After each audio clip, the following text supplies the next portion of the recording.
Good morning, podcasters. Today is Friday, June the 12th, 2026. And today we're going somewhere personal. We're going to talk about podcasting and the people in your life who have to live with your podcasting. Going to be a great discussion today. So if you're listening on Clubhouse, hit the share button, top right-hand side of the screen, and share it over Clubhouse lets you. If you want to join us live, go to podcastingmorningchat.com/join us.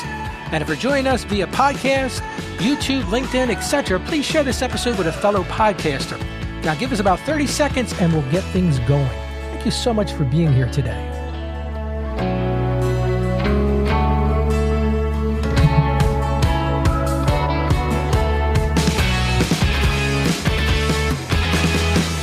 The Podcasting Morning Show is powered by Ironic Media, helping podcasters launch, polish, and grow great shows. And by Content Creators Accountant, helping creators build real business behind their content.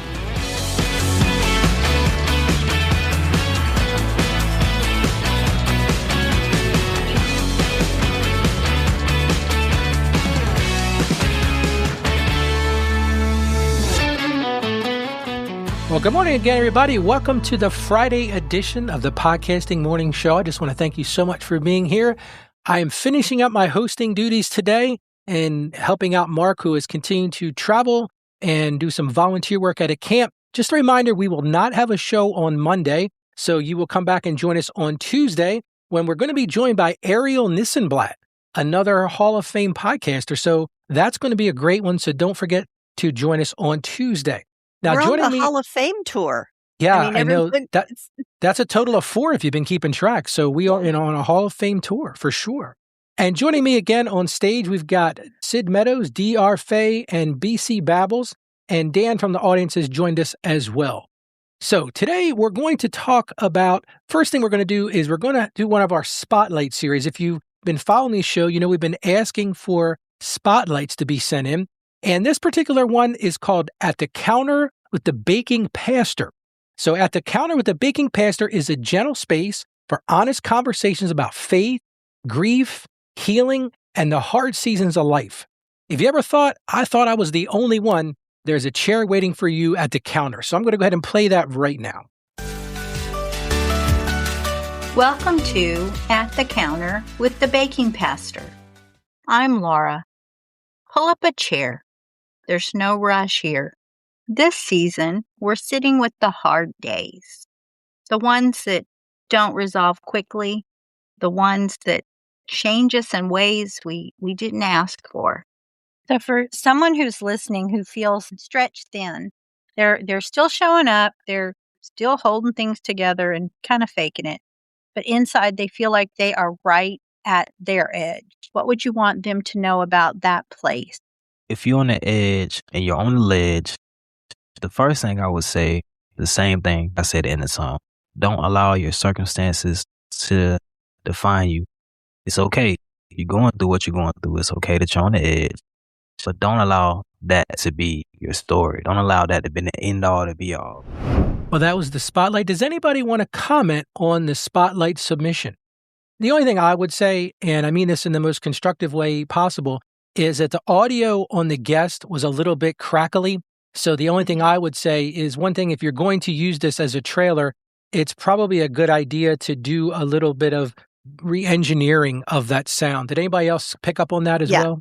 I didn't know that we were commenting on things like that. But yeah, if you run it through Adobe Enhance, the paid version is a million times different than the free version.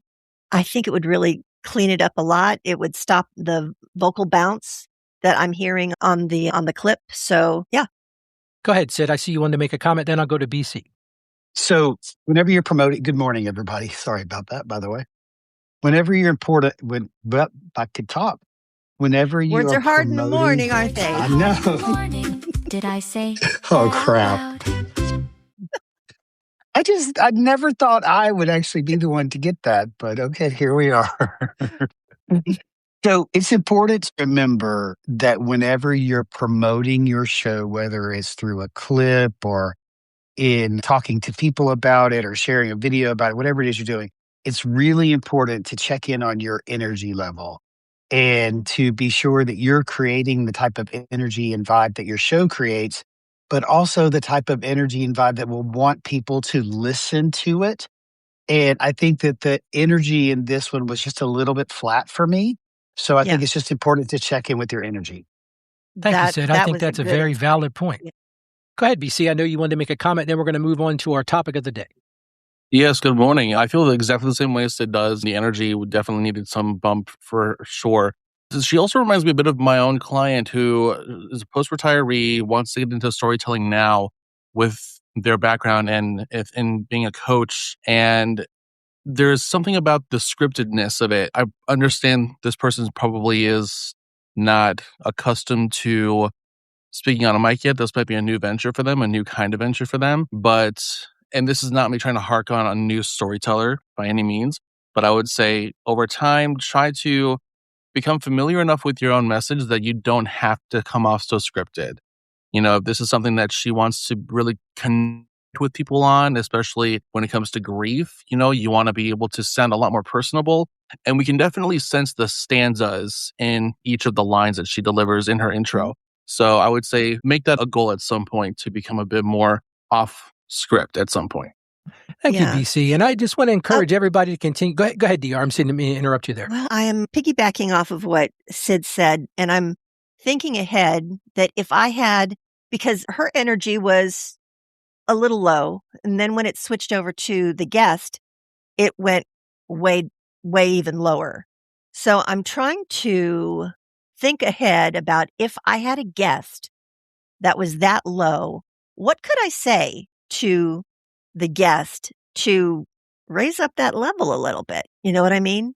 Yeah, that's Say a I'm tough one before. because that could be their vibe of that person too. Like, I want to be careful about that.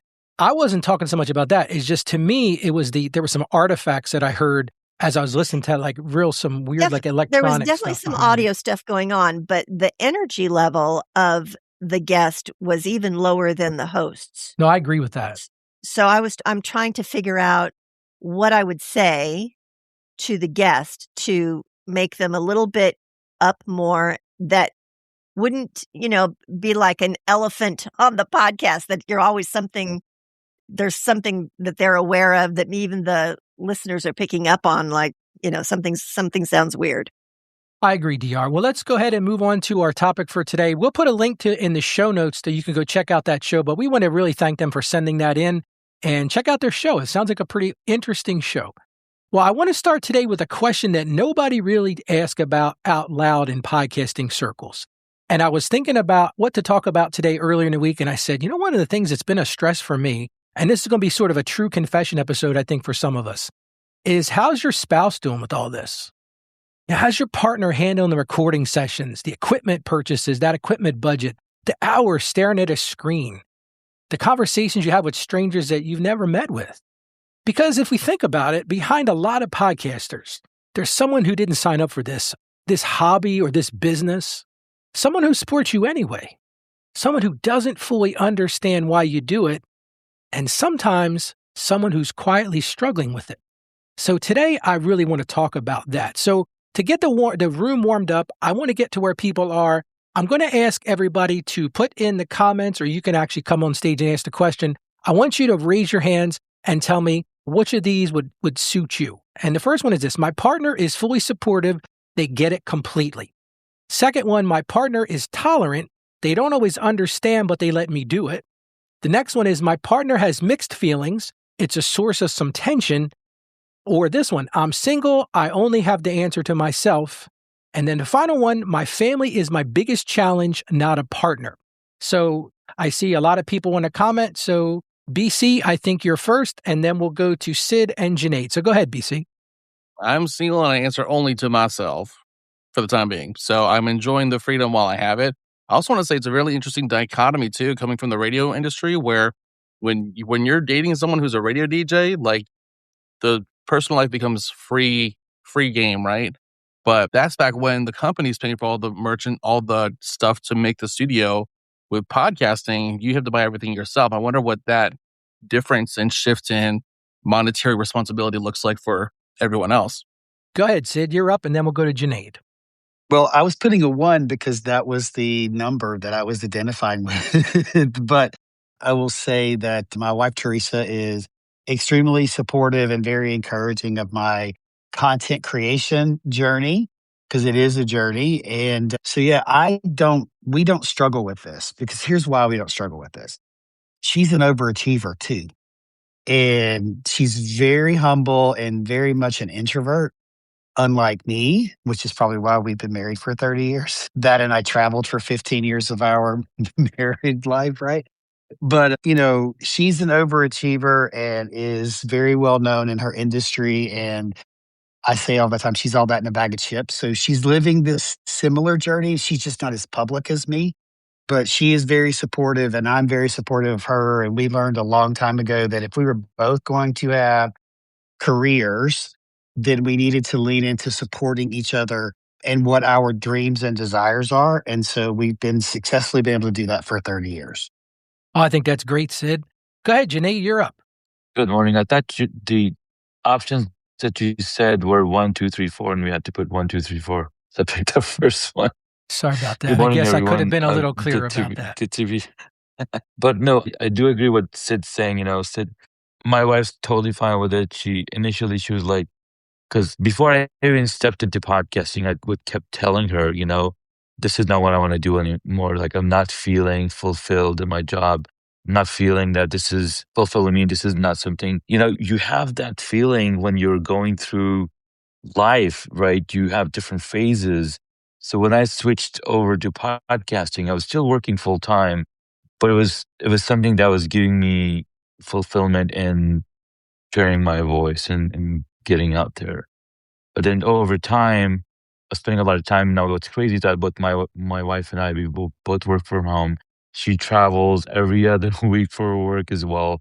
So she totally understands the time and energy that it goes into making something successful. So I'm really, really fortunate to be with her. And we're going to be celebrating our 20 years in marriage. So super excited to have these supportive people in our lives is such a blessing that we don't think about it when we're in it. But then when you move back and look at it, it's like, wow, if it was somebody else, I wouldn't be able to do this. And having that communication between your partner is so important because it puts a mental pressure on you as well.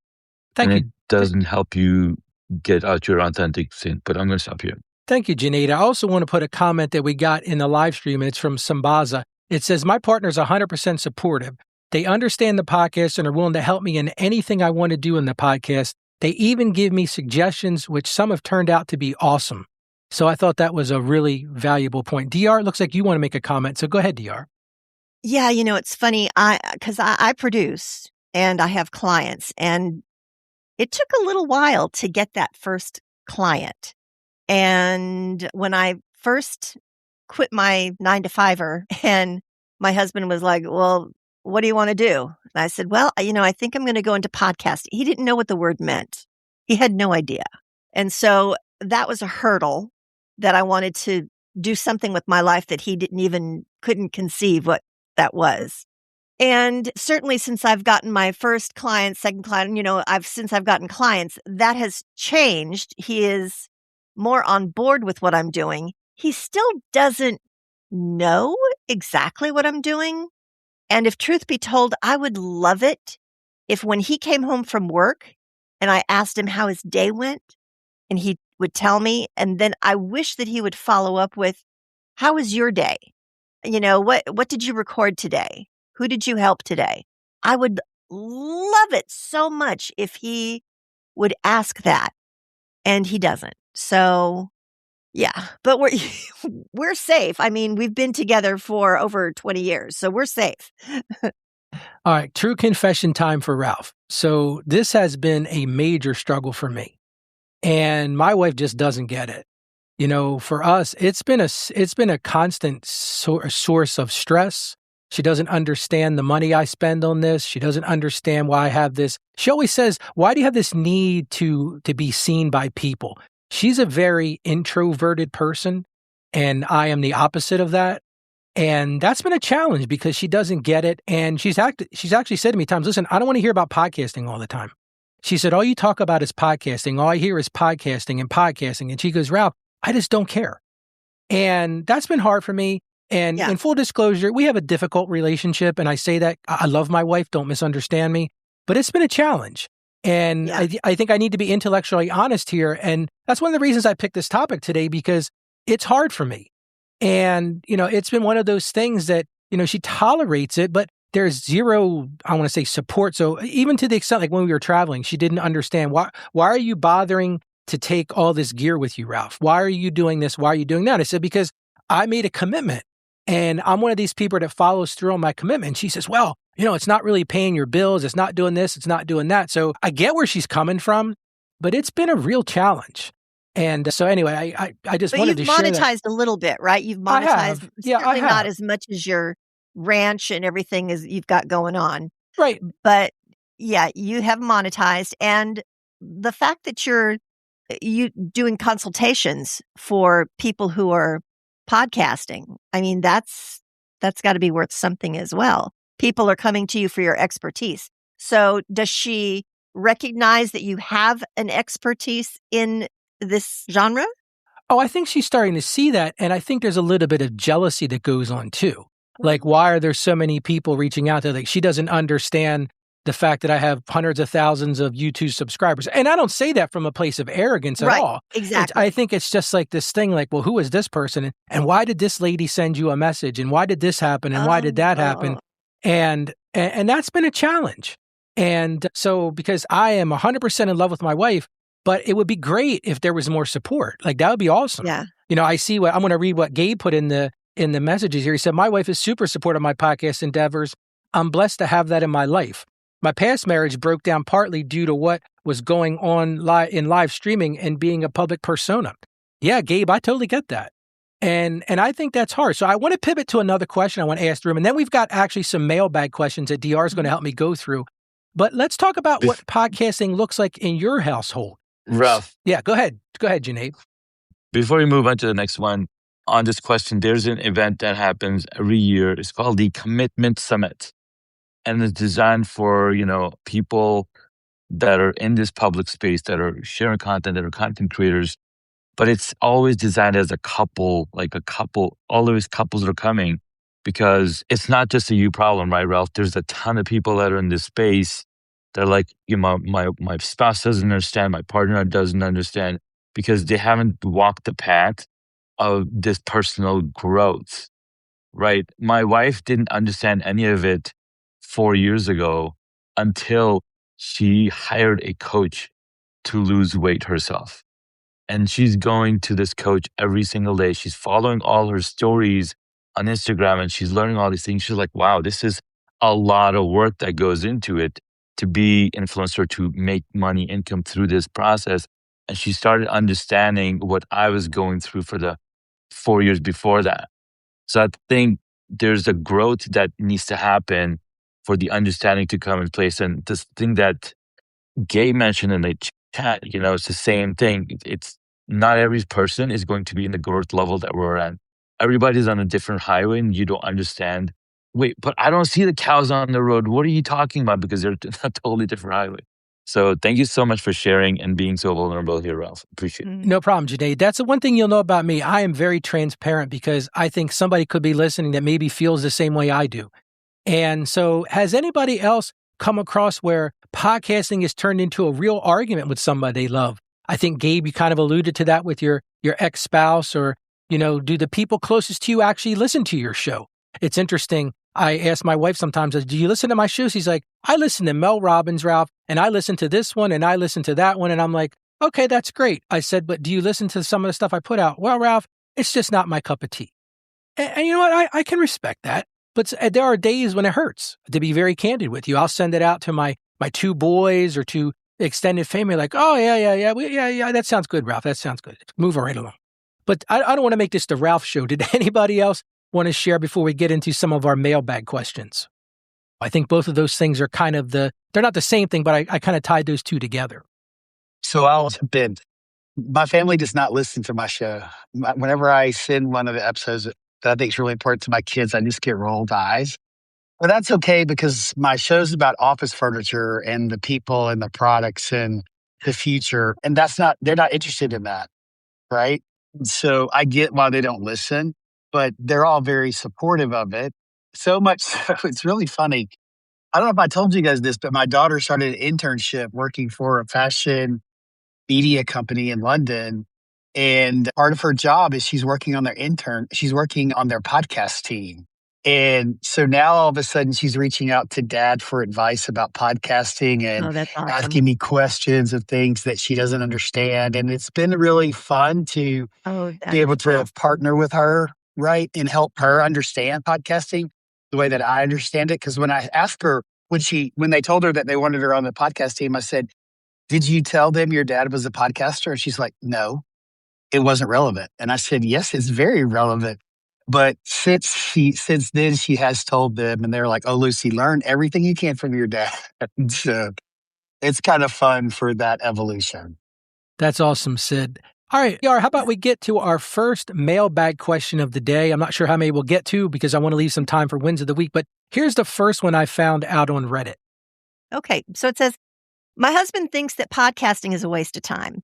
He's not mean about it. He just doesn't get why I spend so many hours on something that makes no money.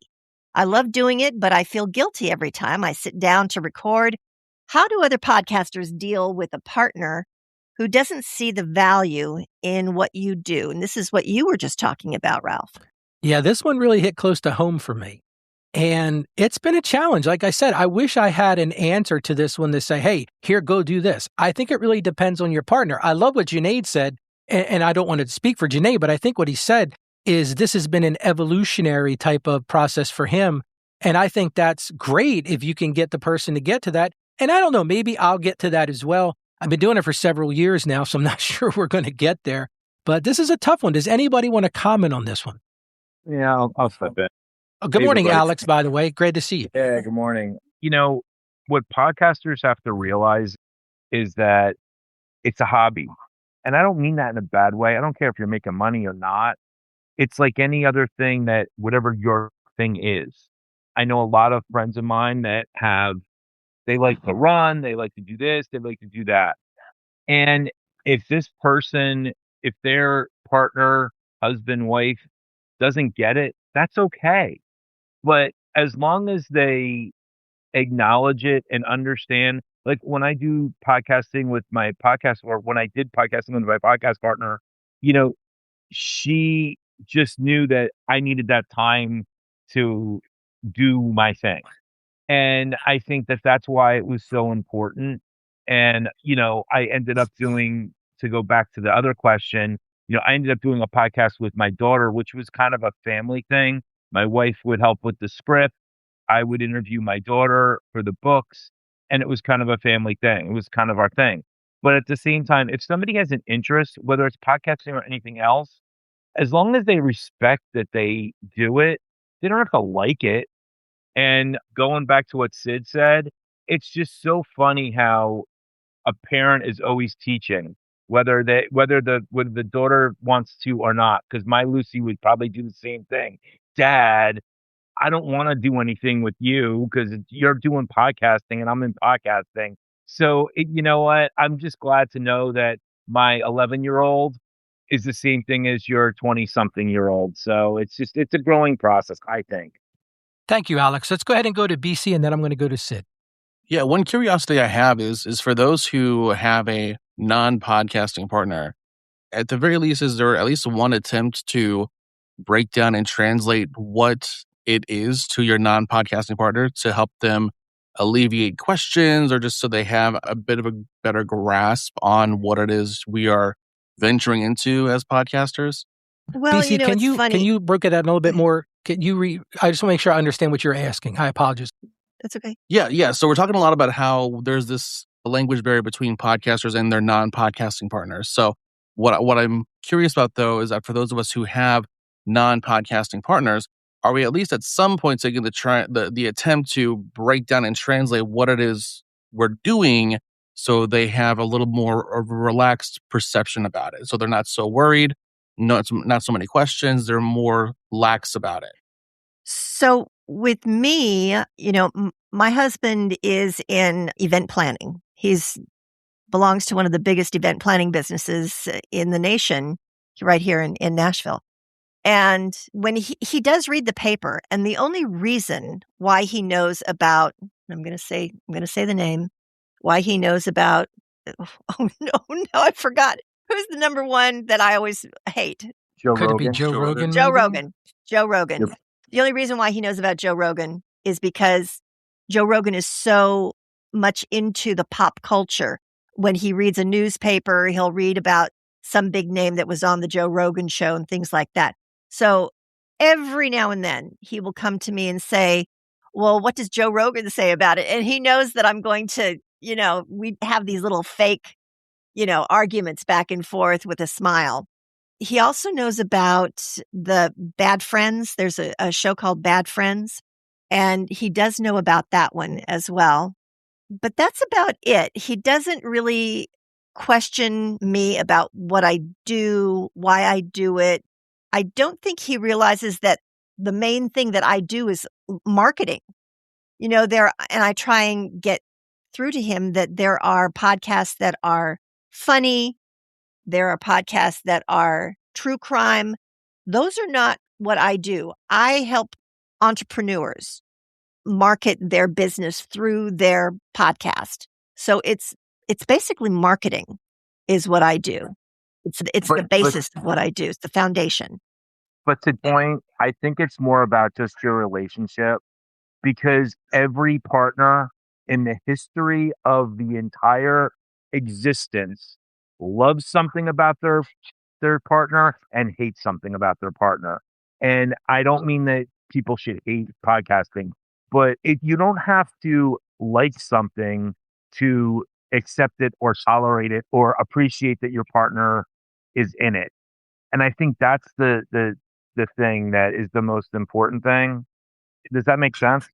There's It two does. things I want to add here. Yeah. And one of them is, so initially my wife was like, hey, I've been with you for 20 years. It doesn't matter if I like your podcasting or not.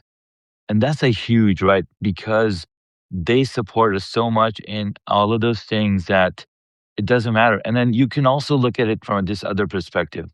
A fish does not care what a bird can do, right? So imagine our partners are a different animal and they're like, oh, cool, you can swim. That's cool. I can fly over here, right? So it's totally fine if they're not into what we're into. But as long as they see that we smile, that we're happy with what we're doing. And that's why DR, he asks you those questions about Joe Rogan, because he knows you hate him so much and you're going to put a smile on your face and he loves seeing you smile. That's all it is. Yeah. We love to see our partners smile and be happy. And that's all it is. So it doesn't matter if they are into what we're into. Like, I don't even know what, I mean, I had to look up on LinkedIn on my wife's title is for her company. She manages a team of 140 people. I don't know her title, right? I'll ask her all the time what she's doing and what she's going through, and she'll share in full detail all the things that are happening. And she doesn't ask me, how did your thing go? I mean, most of the time she does, but I don't have a whole lot to share myself. But I think that's the fact of life. We're just going to keep moving forward. Thank you, Junaid. I want to go to Sid because I had promised to bring Sid in here a few minutes ago. Sid, go ahead. Oh, thank you, Ralph. And Jonathan raised his pepper too, by the way.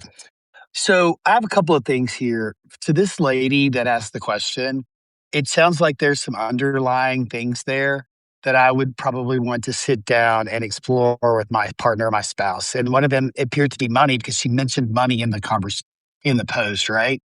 So I'd want to sit down and understand, but I would also say to her, the opportunity exists for you to make money on your podcast. You just have to figure out what it is you're looking for and who are the right sponsors. But you can generate revenue with your podcast. So don't let that necessarily be the barrier, but I think you got to have a conversation about it. The second thing I would say is, my wife is actually the reason that I'm a podcaster, because she introduced me on a trip to Serial. And I was like, what the heck is this? And wow, this is really cool. And I want to do this one day. And it took me several years. But I'll also say that part of the reason I don't have this struggle is my wife, a sought after podcast guest in her industry. I bet she's been on 100 podcasts as a guest or panels. And so she What's her understands what it industry, is, but Sid? she doesn't listen. My wife What's is her an industry? executive in the healthcare industry. Oh, okay. Healthcare. She is in the technology. She's a chief Mm. information officer of a hospital system as of Monday, by the way. She got a Oh, new okay. job.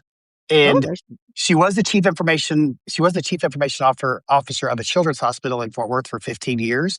And she's just done a lot of really cool things in her career. And she is a sought after thought leader, sits on panel discussions, travels around the world speaking on the topic. And she's in the middle of getting her PhD and almost finished with it, actually. And so this was the other thing that I was going to say that works really well for us, especially when we empty nested. Sunday is our day.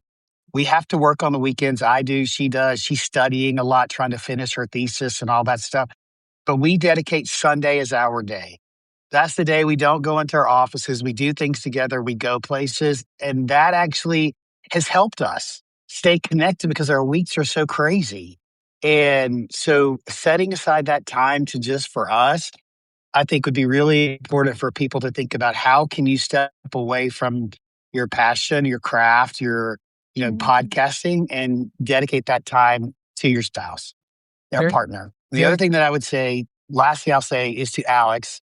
I appreciate the support, Alex, and I know you and Lucy have had a really good time doing what you're doing. But I'm going to disagree with you. Podcasting is not a hobby. It is a job. For me, it is a job. It is part of my career. It's part of my business. It's a key component of my business today. And so I don't view it as a hobby. I view it as something that helps me grow, helps me make money, helps my business make money, and helps support my family. I didn't mean to use that. I know, Jonathan, I just want to say this. I meant whatever your thing is, job, hobby, whatever. I know I used hobby, and I know that I totally understand what you mean, Sid. Thank you, Sid. And I just wanted to say one thing here, and then we're going to move on to the second question. I think there's a practical answer here, too, and it goes along the lines of what Sid just said. If you're treating your podcast like a business, then tracking expenses, building an audience, working towards revenue, that's a different conversation than I just like doing it. When there's a financial framework around it, even skeptical partners often come around if they see you're actually making money with this, and it stops being a hobby and starts being a side business with the plan. But let's go ahead and move on to our second. Jonathan might have had I'm sorry. something to I say. apologize, Jonathan. Go ahead. So I was just going to mention one, obviously being single makes it a lot easier. But two, having those, your partner doesn't have to be into podcasting. If they are, awesome. DR, you want to go ahead and read our second question? Because I think this one kind of goes along the lines of where we're I going sure next. do. Okay, so question number 2. My wife actually listens to every episode I put out. She's my biggest fan. But lately she's started giving me feedback, and some of it is pretty critical. I don't know how to tell her that her notes are kind of bumming me out without hurting her feelings. Anyone else have navigating feedback from a spouse? Oh, I can jump in here because I was very transparent. So at the beginning of my podcast journey, my wife says, you know what? I'll help you with this podcast. And I said, oh, that'd be great. And she says, how about I do this? How about I help you with your transcripts? I said, that would be really helpful because I wasn't aware of all the AI tools. And this one day she sends me a message. She goes, if you say one more time, or if you say this, or if you say that, she goes, you're driving me crazy. And I got to be honest with you, I was very defensive about it at first. And I said, you're right, though. I'm doing all these filler words. So for me, it was helpful to me. Like, I think you had to understand where the feedback was coming from. And she just said, Ralph, if you say that one more time, I'm going to lose my stuff. I'm like, well, I appreciate that feedback, but it was a little hard coming from her at first. Does anybody else want to comment about ever getting feedback from somebody that you care about? Well, when you wish for something, you might get it there, Ralph. That's the moral of that story. And it is hard, but I know Ty has something to say. Go ahead, Nikki. Glad to see you this morning. Good to see you too. I was about to give you a heart emoji. Alex, I agree with you that definitely be careful what you wish for because you really might get it and it might not be exactly what you thought it was going to be. But I will say this, there's the reason why feedback sometimes hurts is because of our own egos and just allowing yourself to say to observe the situation from like if you were a filmmaker, if you're watching a movie, your ego is not involved. You're watching the movie for pure entertainment purposes and for joy and all of that. And so when someone's giving you feedback, if you can approach the situation in that same way, where you're taking your ego out of it and you're just observing what this person is saying and genuinely hearing it, that's great. And if it hurts you in the moment, it's okay too, because we need sometimes to feel a little bit of pain to move forward. And that's okay. It's not a bad thing to feel pain because, as Ralph noted, when he did feel that pain, it hurt his ego. Okay, it didn't hurt him and it didn't hurt his business and it didn't hurt the people who he helps. The only thing that it hurt was his ego. Then you say, oh, okay, this hurt my ego a little bit, but now let me put that to the side and let me actually hear what the constructive criticism was and see if there's a nugget, a gem, a pearl that I can take from that and actually improve my podcast. Because oftentimes the advice that we get from people, it doesn't come from Sid or DR or BC or Jonathan or Ralph or anybody, or Janaid. It doesn't come from people that we necessarily always want to hear it from because all of these people in the room they do podcasting. So when we take feedback, we're a little bit more open and we're a little bit more receptive to hearing that feedback. But oftentimes the feedback that we get comes from the people who we least expect. It could come from a man, a woman. I always joke with my mom and her boyfriend. Anytime he tells us anything, we always say, we just got mansplained and stuff like that. We joke about it sort of in the same way that DR jokes with her husband. So we'll make these little light jokes about it. But we realize that when someone is giving us feedback, it might not come from the person that we expected it to. It might not even come from the person who we wanted it to come from. But there's a reason why that feedback was given to us, and we need to take heed of that, put our egos to the side. It can be bruised for a minute, but it's going to be okay if we heed the lesson and make the improvements to our podcast because that feedback was meant for you. It was meant for you, and we need to hear that. It might not be what we want to hear, but we need to hear it. Thank you, Nikki. I agree. And I want to go to Sid. Sid, go ahead. So if your spouse is giving you, partner is giving you feedback like you said, just what I did, I just said like, but likes and I would say that's constructive feedback. It may not come across as constructive feedback, but you're getting constructive feedback of those kinds of things that we all struggle with because we all do. I can't even think about how many times I use the word like or right in my content. And there it is. Okay. So, but if you're getting feedback like, well, you didn't answer that question, or you should have gone deeper, or why did you answer the question that way, or you should ask better questions of that guest, and then your partner is not your ideal listener, I just would smile and say thank you. Because really the feedback you want is from your ideal listener and telling you what they want to hear more of so that you can improve your content to attract more of them. So I would just smile and say thank you. I think that's a very valid point. Does anybody want to comment on this mailbag? If not, we're going to go ahead and move on to the next one, DR. But does anybody want to comment on this one? I just find it interesting, the last two questions. One is supportive, one is not supportive. And it's a dance. And that's what relationships are all about. So you're not going to please everybody. And you just try to do the best you can. I think that is sage advice, Alex. I appreciate that. Go ahead, DR. You want to go on to our third question? Yep. Third and final question. I'm a single parent. My kids are teenagers and they are embarrassed by my podcast, genuinely mortified that I do this. I keep the topics totally clean, but they act like I'm doing something shameful. Has anyone dealt with family members who are embarrassed by your show? All right, that's a good one. I don't honestly have an answer for this one. I do. Go ahead, Jonathan. Tough, and I'll keep it PG. Tough breasts, chicken breasts. Yeah. Tough tootsies. I mean, I think when it comes down to it, you have to do something that is right for you, even if your kids are teenagers. Things that are right for your business, things that are right for you to grow, and you got to get out there and do the thing. And it's not easy. So take the time and do it. Good point. Go ahead, Sid. I see you want to make a comment. I'm loving Sid's comments today. He is really leaning in today, and I appreciate it. Yeah. Well, I'm back finally, right? Except I'm driving to the doctor because I have to go to the doctor every Friday morning for a shot. But anyways, that's another story. But I think this is natural. Your kids, specifically your kids, don't know how to deal with, let's say, quote unquote, famous or infamous parents, or parents that live out loud or live publicly. And I know that my kids were a bit embarrassed. Oh, my dad's a podcaster kind of thing for a while, but they're just not. I mean, my kids didn't grow up around anybody in their family being a public figure or being infamous. Somebody's not famous, but I just think it's something they have to learn to understand. And then when they see how much joy it brings you, I think that they start to change their perspective, or when they experience or they see what people are saying about you in a positive way, it starts to change their perspective. And I can tell you, almost every day, my son asks me about my podcast and how my podcast is doing, where before he wouldn't even acknowledge that I was a podcaster. So it's like Alex said earlier, this is like a journey you're on with your family, with your friends, with your partner or spouse.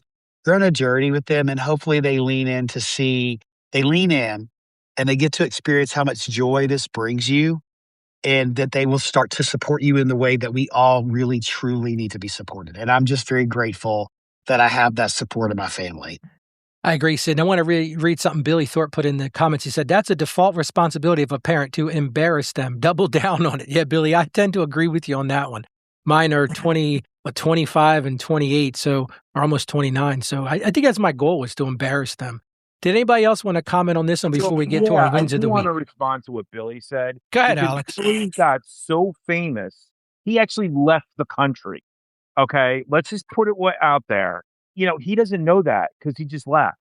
And, I mean, we all know Sid is famous and all and everything else, but he's not Billy famous. And Ralph, I know you got 47 podcasts, but you're really not Billy famous. So, I mean, that's the real key to the whole thing. I am definitely not Billy or Alex famous. Joe Rogan. I'm infamous. That's the difference. Billy has joined us on stage. Billy, did you want to remark about those comments? No, Alex is, for the first time, I think I agree with him. I'm very famous in my own mind, but I'm still famous. Nikki, go ahead. I see you wanted to comment as well. Go ahead, Nikki. I do have a question. I don't have kids, thank God, and I'm single, thank God. All of that by choice, because these problems are not my cup of tea. But I do have a question. And a lot of times we say that people who are following their dream, people who are following their passion and doing what they care about, support other people who are following theirs. And I think all of us in this room definitely fit that bill. Like if I were to tell you guys that I'm, pursuing a YouTube channel or whatever, you guys would be like, oh, that's awesome. Great. Good stuff. And you would never have anything negative to say about it or even think about it, because you would know what that journey is like. So my question is, does the same thing apply to kids? Is the reason that they are not supportive or they're experiencing secondhand embarrassment because their parent is a so-called public figure because, or partly due to the fact that they are not actually doing anything that they personally are passionate about, so they don't understand the experience and the journey of it? I think that is a very interesting question, Nikki. And I think there's some truth to what you just said. I really do. I think there's validness in that. I really do. Does anybody want to Nikki, go ahead. Yeah. So Nikki, this is a really interesting question. I can tell you, I see my daughter and her excitement around what she's doing in her internship, that she's 23. She's discovering what she loves to do. And she's really leaning into the things that she's discovering it. And I think that's the important thing, is we all had to discover what we really enjoy doing. 20 years ago, I didn't know about podcasting. And if you would have told me I was going to be a podcaster one day, I'd have laughed at you. Right. But it's a joy for me to see my kids discovering what they love to do. My son got to college and is thriving because he's doing and studying what he wants to study and really embracing all of his classes. So much so that he's got the second highest grade point average in his class in college, which is fantastic for a kid that struggled through high school, struggled to get B's and C's through high school, right? But Nikki, I have a question for you. You're a teacher. What do your kids, air quote, think about you being a podcaster? Do they know and have they shared with you what they think about it? That is a great question. And so I'll tell you my experience. So I am a wide open book when it comes to entrepreneurship, the fact that I have businesses, I help people ghostwrite, a podcast, I have my YouTube channel, and I don't drop all of that information on them on day one. But what I will say is I have businesses. I will say that, and I'll be kind of vague about it. And then whenever the vibe is right in the classroom, I will drop a little bit more information. I'll be like, "Oh, yeah, I was just talking about that on my podcast last night." And I do it in a subtle way like that. And then they're like, wait, what? You have a podcast? And I'm like, yeah. And then they'll say, when I teach high school kids, by the way, and they'll say, oh, well, can we find it? Can we look it up? And there's a no phone policy in the school. So the kids can't look it up on their phones. They have to look it up on their Chromebooks, but they will find it. They will 100% find the podcast. And they'll be like, is this you, the gentle year? And I'm like, yeah. And then they'll hit play and do all that kind of stuff. And of course they're teenagers, so they're going to laugh and giggle when they hear my voice because they don't see me in that light they don't see me in that light ever. So when they hear me talking to a guest, they're like, "Oh, wow." But what ends up happening with the kids is that they get really interested. They will ask a few questions here or there, like, "Oh, you have a professional microphone? Where did you get that?" Or this and that. They'll start asking questions. They're very interested. They're very intrigued by those things. They typically, because they're Gen Zers and they're a little bit more reserved, and it's not all of them, but most of them are like that I personally teach. They're reserved. So they keep a lot of their observations and their thoughts to themselves because this is a very harsh generation when it comes to the success of one another. They're not extremely supportive when somebody, not me personally, but of each other. They're not extremely supportive when somebody is doing something outside of the box. They will say things like, "Oh, who does she think she is?" Or she thinks he or she thinks that they're better than everybody. So they talk and they've learned the language of being a failure, and they've learned the language of being a loser, and they speak that language fluently to each other, unfortunately. So when they see a teacher who's doing something outside of the box and they're podcasting or they're running a business or they're doing something like that, it gives them contrast and a perspective that they hadn't considered because most of their teachers don't do those types of things. So in a lot of ways, they are inspired by it. They are definitely afraid of doing it because of the social risk factor that they may personally experience if they tried it themselves. This is a generation that is very attuned to playing it safe. They want to play it safe, but they do feel inspired by you following your own dreams as a teacher. They'll always ask, "Well, what are you going to do this summer? What are you going to do over spring break, Miss Fernandez? What are you going to do over the weekend, Miss Fernandez?"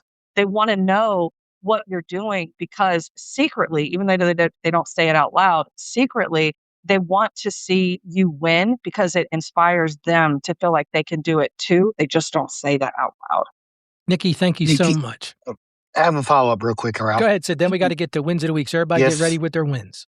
Yes, sir. So, Nikki, it would be fascinating to follow your students' journey in life, to see how many of them you inspired to step into doing what they love to do, into being a content creator, into being a podcaster, because you're sharing so openly the way and you're fueling curiosity with them, which that curiosity could lead to something great. So I hope that you will follow along with them and then come back and report when one of them becomes famous.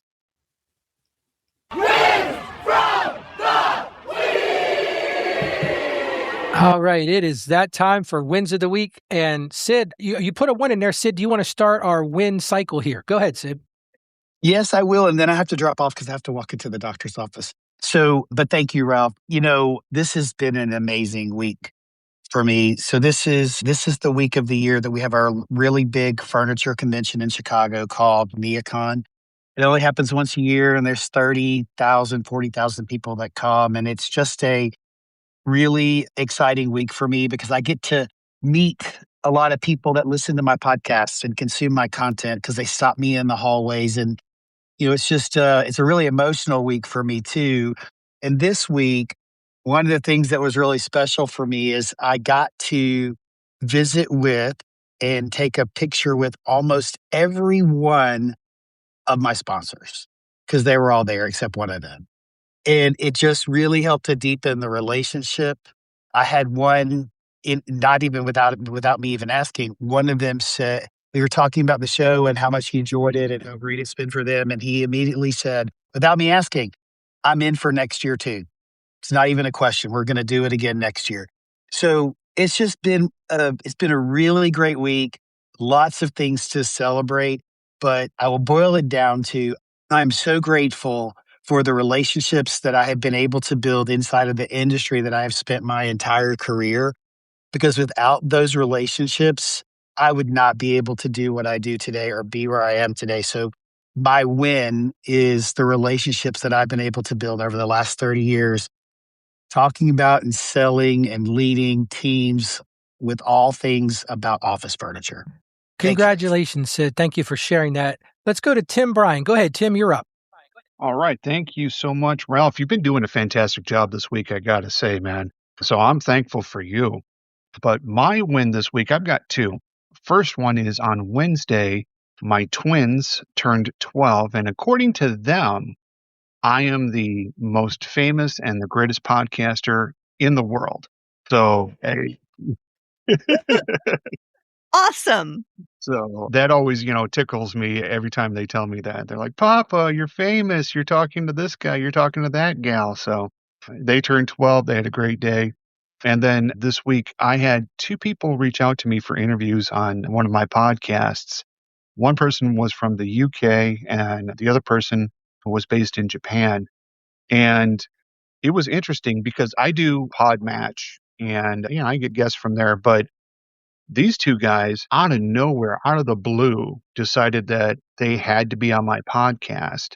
And I answered Dave Jackson's question of the week by reading their emails to me about, why they wanted to be on my show and all that kind of good stuff. So I'm just happy that people from around the globe are finding my podcast and wanting to be a part of it. Congratulations, so Tim. awesome. Great. Go ahead, DR. You are up, my friend. Okay. So this week I had probably the oldest friend that I've ever known. I've known him for over 50 years. He came into Nashville. He's now he produces movies in LA, and there's someone who flew him in to talk about their project. And I got to spend time with Steve Ullman. And so that was my win of the week. Very good. BC, would you like to share a win of the week? Nothing too crazy going on as of yet. I still got two big projects that I'm waiting to hear news on, but in the meantime, trucking along, working hard, trying to get momentum going in multiple directions, and pool time will be happening this weekend. Lots of pool time. Awesome. All right, Nikki, would you like to share a win of the week? Yeah, I was just going to say that I really appreciate Ralph's presence here this week. It's really been invaluable. And then also a couple weeks ago, I had a call with Ralph that was a 15-minute free call. And I had asked him about monetizing the podcast because I had thought that just having a sponsor was really the only way to monetize. But then when I told him I have my own businesses that tie into what I do on my podcast, and I said that this is what I've been advertising on my podcast currently is like my own stuff. And he told me, he goes, that's the best way to do it. Or at least it's a really great, I don't want to say it's the best way, but it's the great way to monetize your podcast because everything you're doing is a lead into what you already have, this ecosystem that you've built out. And I can see that very, very clearly now. Every episode, I'm able to pull something from whatever it is that I'm doing in the education space and embed that into the episode. And it's just awesome. I love it. Awesome. That is great. Glad to hear that. Jonathan, do you have a win you would like to share? I will share. I am officially out of the hospital now for 2 days. I was in for about 5 or 6 days. And Raf, you'll be very happy to know that I am still making money on the podcast. That's awesome news. Well, thank you, Jonathan. I'll share. I got 2 wins this week. Number 1 win was getting to meet my grandson this week, which was an amazing thing. And last night I wrote a song for him, and it's going to be released on iTunes, on Spotify, on iHeartMedia, and it's a lullaby from grandpop to grandson. And I can't even listen to it because I just break down crying. But that is really my win of the week. And the other win of the week is having the opportunity to host this week it's been a challenge, but it's been a lot of fun. And I've appreciated everyone that's helped out and stepped up to help me. So I just want to thank everybody for that. There's one more win I want to list here because Sambaza put this in the live stream. And he said, my win of the week was my partner listened to my podcast on my current series and gave me some positive remarks. I love it when I get to receive comments from her as we discuss about the podcast. So Sambaza, thank you so much for sharing that. That goes right along with what we talked about today. So again, don't forget, no show on Monday. And then we're coming in Tuesday with Ariel Nissenblatt. So make sure you make a point to join in on Tuesday morning. We're talking about podcast growth. She's got some great ideas. She actually is running this new thing called something about the trailer park. So she's going to talk about the podcast trailers, making your content more easy to find. So I just want to thank everybody again for all your support this week. And whatever you do today, make it a great day and make it a great weekend. And we will see you again on Tuesday. Be well, my friends.